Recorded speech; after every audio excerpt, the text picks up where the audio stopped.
又一个工厂人去楼空了，倒下了，这些货架全部都要拆到。你看这里一大堆，全部拆出来了。制造业怎么啦？东莞37年的老牌企业破产，曾经是印刷行业的标杆，也是无数打工人的梦中情场。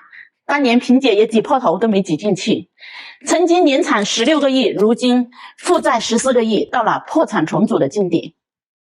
巅峰时期呢，胡彩靠包装赚得盆满钵满，当红利退去后，他选择了一条危险的路，跨界卖啤酒。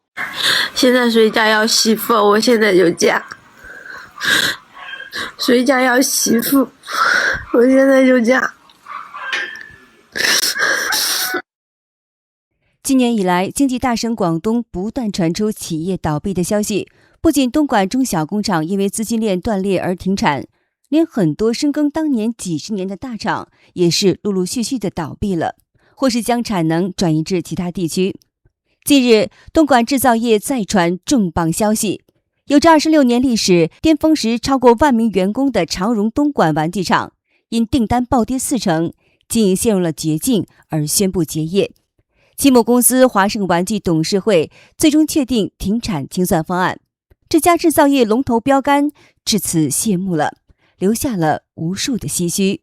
大厂小厂都在关门呐。这2天东莞的那个叫天虹科技，几万人的一个大厂，一夜之间说关门就关门了。还有一个佛山做门窗的叫啥？叫维亚森，对，也是一夜之间就跑路。说实话啊，这年头开个工厂，不管你再大再小，都非常的艰难。元旦刚过，一个又一个的注册厂倒闭结业，心机一直灭，20多台，260、320，刚刚到仓库，根本买不完了。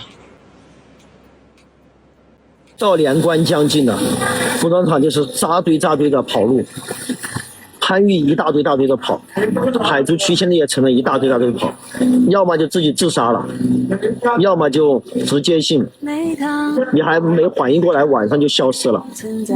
因为现在今年的厂啊，在秋冬季啊，完全是卖不出去。现在番禺的厂，你们看看，大部分都是开着熬不下去了，加工模式的。这个是房东，你说这个老板为什么不给他租了？他们回款回不进来嘛，所以说他们也资金周转不动了。他外面欠多少钱？跟你说，应该差不多100多万吧。别人欠他，他欠别人，然后自己还有未收款，有个几百万吧，应该。就是他收不上来，所以说房东一直房租给不了你。对，是的。哎呦妈呀，好可惜啊！他这个现在房东欠了半年都没有给，然后这些设备呢，房东现在意思就是要给他卖掉。这个老板现在是已经跑路的啊。今天来到东莞啊，带大家看一下一个倒闭的工厂啊。据说装修花了2000多万，现在卖废品呢卖了200多万。这个厂房呢是1到3层，是6600平方，这栋办公楼是800平方，后面还有一栋宿舍是2200平方啊。这个老板现在是已经跑路的啊。现在卖了这个废品之后呢，把工厂的员工的工资给处理掉的。东莞又一家老牌大厂扛不住了，那就是在东莞扎根27年的长荣玩具厂，它可是港资华盛玩具集团旗下的，当年巅峰的时候养活了上万人呢，妥妥的东莞制造黄金时代的招牌企业呀。结果今年春节前，工厂在圣诞后就发了停工2个月的通知，可厂里的工人都清楚，这一停就再也不会有返岗的消息了。更让人揪心的是，厂门外那条曾经热热闹闹的街也跟着没了生气，靠工人光顾的早餐店，下班必去的小卖部，靠租房过活的房东，一下子就断了生计的来源，日子都难了起来。这一倒闭让多少家庭受到了影响，真没法统计。今天10号，工厂那边没有收到工资，也就意味着老板没有按照他所承诺的10号给他们发工资。就极大的可能性，这个钱是很难发给我们的了。然后办公室的人知道之后呢，他们就说要组织去东莞找老板。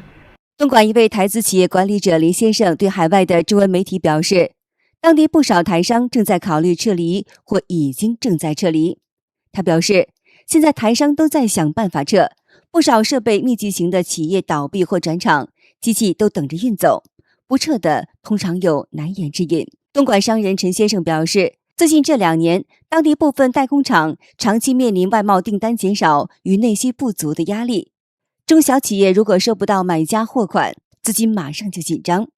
我有一个朋友收不到海外尾款，只能拖欠工资。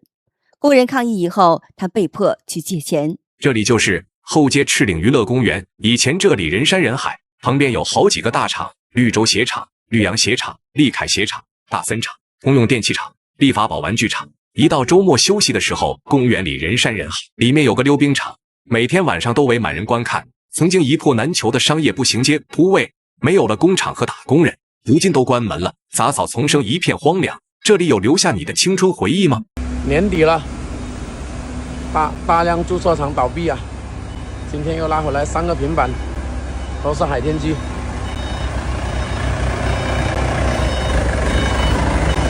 行情不好啊，倒闭工厂一群又一群啊，根本买不完。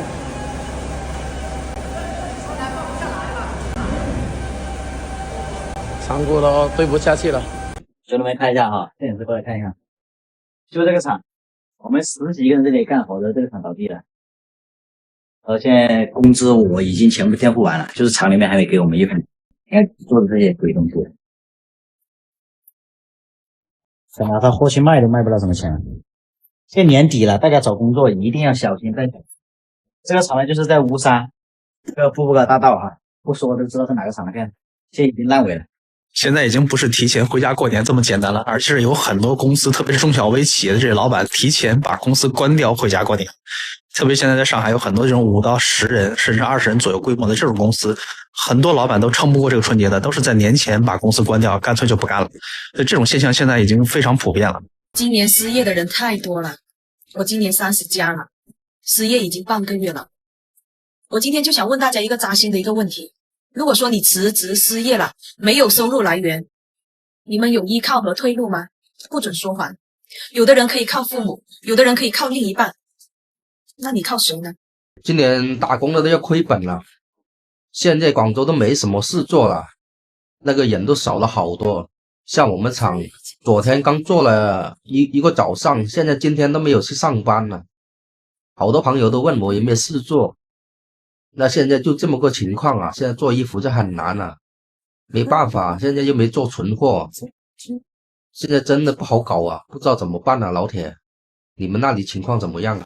就发现突然间这个天都变了，断崖式的在下滑，商场是真的一个人没有了，所以现在就出现了一个最大的问题，就是纯纯的供大于求。10点28分开业已经1个小时了，就是到目前为止这个门店还一个人没进来，一天一共就8个小时的时间在这个商场内部，所以现在说这个实体商家大家都说难，就基本上这个情况就代表着整个市面上所有商场的一个基本情况，没有客流、房租、人员、固定开销的营销，他是不管你有没有人的，就每一天只要你这个门周开了，你这每天的固定费用就已经开始在走了。建材行业的风光一去不复返了，我给你们看一下，我们这个是一个大型的建材市场，没有人，真的一整条街都没有人。近期，广东等地频繁传出企业转产、停产乃至停工事件，引发了网民的广泛讨论。许多人最担心的仍是就业的问题。然而呢，随着多地出现企业倒闭潮、裁员潮、失业潮，很多民众没了工作，又拿不到薪水，只能是打包回老家。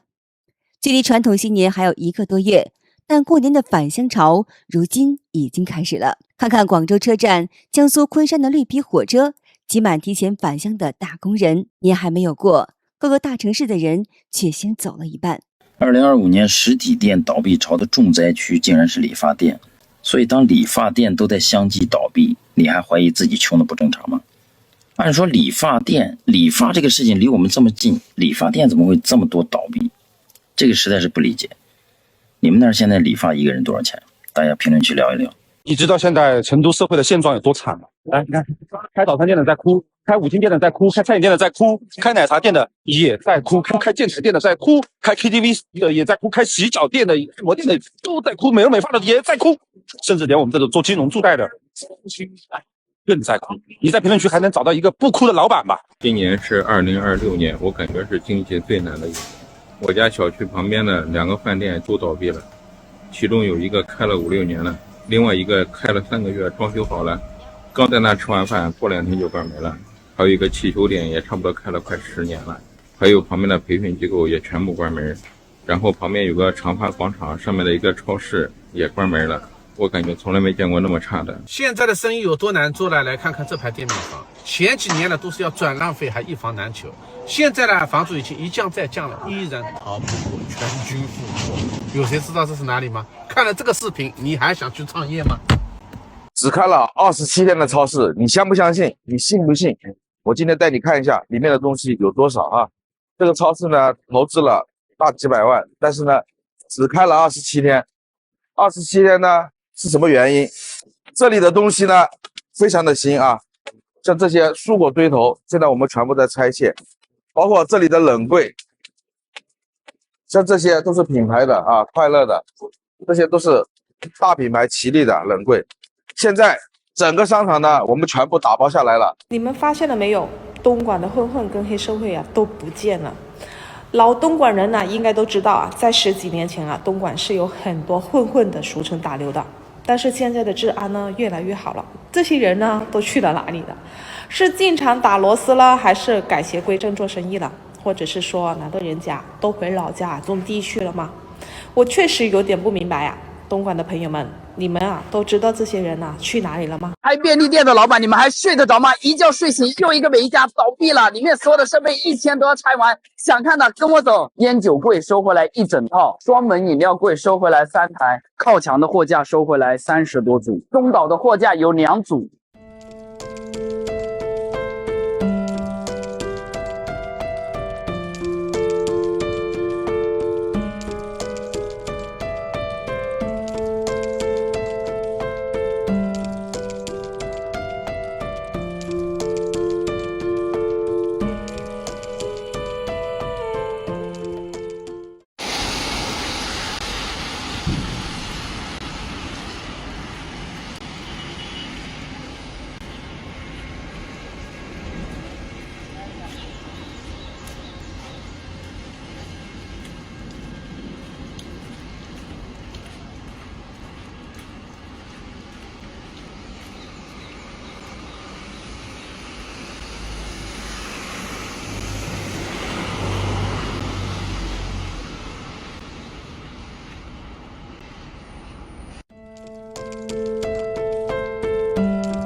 好的，今天就和大家聊到这儿了，请您记得点赞、订阅、留言，并且分享给您的朋友们。